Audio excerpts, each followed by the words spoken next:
Salut à tous, je suis vraiment content de vous présenter aujourd'hui Frosty, une super application utilisant les LLM qui permet d'interroger vos bases de données privées en langage naturel. Il existe un tutoriel complet pour construire vous-même cette application avec Streamlit, Snowflake et GPT d'OpenAI. C'est vraiment super excitant car on voit que c'est très facile de mettre en œuvre des fonctionnalités avancées comme la recherche en langage naturel sur des données structurées et comment des applications développées avec du prompt engineering peuvent interagir et piloter d'autres applications. Cela donne un aperçu du futur de l'informatique, le data self-service en no-code. Allez, c'est parti. Aujourd'hui, nous allons voir un chatbot qui a accès à un jeu de données depuis la marketplace de Snowflake. Il nous permet de poser des questions en langage naturel et d'obtenir des réponses à partir de ce jeu de données.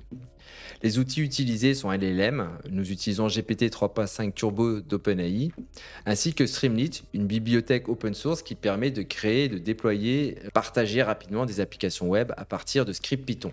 Streamlit se connecte à Snowflake en quelques lignes de code seulement. Alors je vais vous montrer maintenant comment cela fonctionne. Ça, c'est l'application, l'interface de Frosty, qui est une application web. Donc Frosty se présente assez classiquement comme en tant qu'assistant pour expert SQL sur Snowflake et il va nous aider à requêter ce dataset. Il nous donne des exemples de questions que l'on peut poser sur ce dataset. Donc, on voit que c'est des questions qui sont en langage naturel.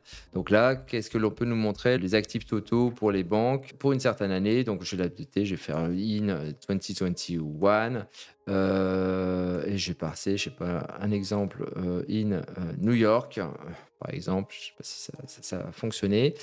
Voilà, donc il a bien compris que c'est bien dans l'État de New York que l'on va faire la requête et il nous montre l'exemple de la requête qu'il va utiliser, donc qu'il aura générée à partir de notre question et voilà un peu plus d'informations de ce qu'il va réaliser. Voilà, bah, écoutez, ça semble plutôt pas mal fonctionner tout ça. Alors maintenant, on va aller voir, le jeu de données, qui est utilisé. Bah, c'est un jeu de données qui est disponible dans la marketplace de Snowflake. Donc là, c'est mon compte Snowflake, et voilà, on trouve assez facilement le dataset en question. Pourquoi ce dataset? Ben, parce il est disponible, ben, gratuitement. Il est plutôt pertinent et il y a pas mal d'informations. Donc moi, je l'ai déjà installé dans mon compte, donc je vous laisserai faire la manip chez vous et il fournit par défaut, des notebooks qui vont permettre de montrer quelques exemples de requêtes qui sont réalisables sur ce jeu de données. Donc on voit que ce jeu de données contient quand même pas mal d'informations et donc pour pouvoir le rendre plus, utilisable par, Frosty, eh ben, il faut faire un petit peu de data prep, pour faciliter son travail et faciliter ses requêtes. Donc là, on va créer enfin moi j'ai déjà fait une base de données, Frosty, et une base de données, un schéma et je crée 2 vues sont créées. Une pour avoir des informations sur les métadatas, des différentes valeurs, sur lesquelles le LLM va requêter. Donc c'est pour que le modèle ait des connaissances fonctionnelles sur, les différentes attributs du dataset.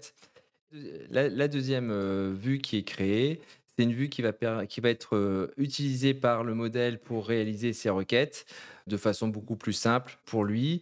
Donc on voit que dans cette vue, on retrouve les différentes entités financières, les villes, les états dans lesquels ils se trouvent et les différentes variables requêtables, les années, les différentes valeurs et une description, de ces différents champs. Donc ça, c'est pour, la donnée. Passons maintenant, à la partie vraiment, je dirais amusante, de l'application, bah, le prompt engineering, puisque c'est là où, la majorité du comportement est développé. Donc tout se passe dans le fichier prompt.py qui va servir à générer le prompt system qui va indiquer le chatbot de comment se comporter, lui faire comprendre un peu les différents éléments de contexte, notamment sur la table, sur les attributs et lui donner les différentes directives. Donc on voit que dans le fichier, on retrouve le nom du dataset, qui va être, requêté, on va récupérer les descriptions sur la table et ensuite des directives, pour lui expliquer comment bien requêter. Donc, 6 directives pour pouvoir faire des bonnes requêtes SQL. On lui demande également de générer des questions d'exemple pour indiquer à l'utilisateur comment lui-même peut écrire ses requêtes afin d'interroger le dataset. Et à la fin, on lui demande de se présenter, en tant qu'expert sur la table et justement de générer les trois exemples. On voit qu'on fournit pas plus d'informations que ça sur le type d'exemple ou comment il peut construire ses exemples.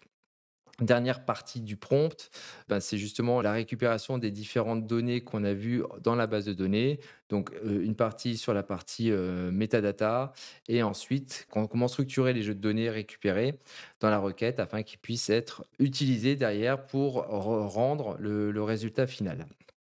Voilà, et donc là, on construit, la méthode qui sera appelée par le programme qui rassemble l'ensemble des différentes données. Donc on voit que le fichier prompt a été construit pour pouvoir être lui-même affiché. Donc en lançant l'application, on va, être en capacité de voir exactement ce qui est envoyé au modèle pour pouvoir construire le prompt. Donc le prompt est lui-même dynamique et on retrouve un peu toutes les informations que je vous ai présentées, jusque-là. Donc le nom de la table, la description de la table, le typage des différents colonnes données sur lesquelles il va manipuler, une description fonctionnelle de ces différentes colonnes et là, à la fin, les différentes directives pour pouvoir construire des bonnes requêtes SQL et les commandes pour indiquer de créer, les exemples et ensuite se présenter et cetera. Donc voilà, le travail qui est réalisé en prompt engineering. Maintenant, je vais vous présenter l'application en lui-même, qui est dans Frosty App. Bon, bah, c'est une application chatbot assez classique, développée en Streamlit. Les changements qui sont réalisés, ben, c'est là au niveau de l'appel système. Pour l'initialisation du chatbot, ben, on va appeler justement cette fonction getSystemPrompt pour pouvoir initialiser le contexte du modèle. Et ensuite, ça fonctionne assez classiquement. Il n'y a que quand on récupère, les modèles et les réponses de l'assistant, on va aller récupérer ces réponses. S'il y a une requête SQL qui est générée, et ben, on va la formater de façon un peu jolie et la requête SQL, on va la récupérer et on va l'exécuter dans Snowflake afin de la mettre dans un data frame et l'afficher dans l'interface utilisateur. Voilà, donc c'est, somme toute assez simple, un beau travail de prompt engineering qui reste, à mon sens assez atteignable et assez facilement réplicable. Donc je vais vous refaire une dernière fois une démonstration de l'application. Je vais la relancer, donc j'ai arrêté la fonction prompt, hop, on relance Frosty App.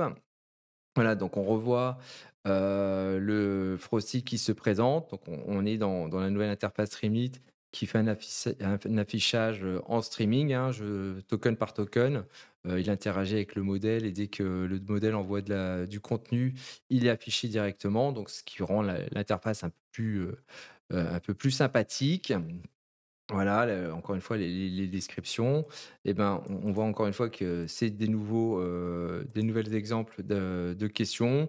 Bon, elles sont ce qu'elles sont, mais elles sont quand même relativement pertinentes pour toutes les banques. Voilà, quels sont les actifs totaux pour toutes les banques en 2019. Bon, c'est pas mal, on va voir ce que ça donne. Hem, hop, il affiche la requête qu'il a présentée. Ça tourne, voilà, ça prend un peu de temps parce qu'il y a un peu de données à les récupérer et voilà, donc encore une fois, ça plutôt semble très cohérent et plutôt bien fonctionner. On va faire un petit dernier exemple là, par exemple, on voit quels sont, on va dire les actifs totaux de JP Morgan en 2020. Voilà, je vais essayer de le faire en français. On va voir ce que ça donne. Ben, voilà, il a compris tout de suite que je parlais en français. Ça ne l'empêche pas de traduire, de réaliser et de construire la requête SQL plutôt, correctement, et il a tout automatiquement, transformé son interface en français. Il a compris que j'étais français, ben, voilà, et il m'explique ce qu'il fait, dans un français somme toute très correct. Il exécute la requête.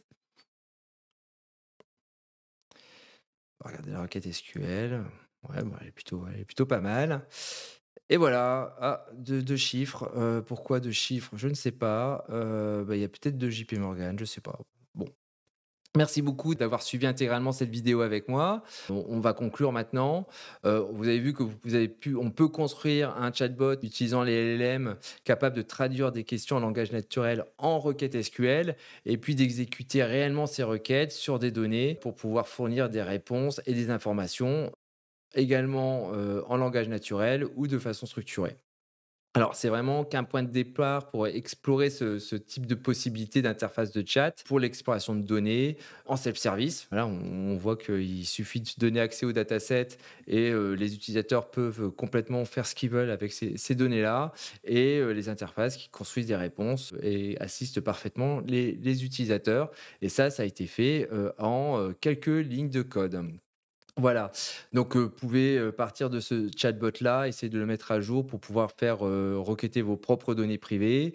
Vous pouvez essayer d'étendre cette application avec, LangChain, par exemple, afin par exemple, intégrer cette application en tant qu'agent dans une application un peu plus large et évidemment, comme tout ça, c'est du Python, ça utilise Snowflake et que Streamlit a été intégré dans Snowflake très récemment, bah, je vous invite à transformer cette application en native app sur Snowflake. C'est une nouvelle fonctionnalité de Snowflake qui permet vraiment d'exécuter vos applications dans votre environnement Snowflake de façon complètement sécurisée.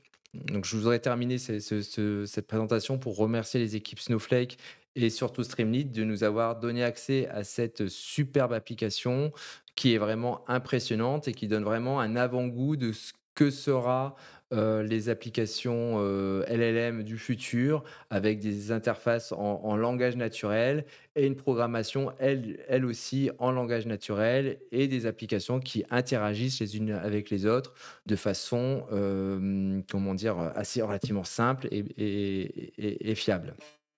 Donc si vous voulez en savoir plus, je vais fournir les liens en description de la vidéo pour avoir accès à l'application Frosty.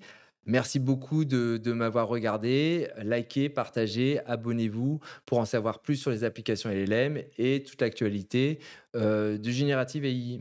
Merci à vous.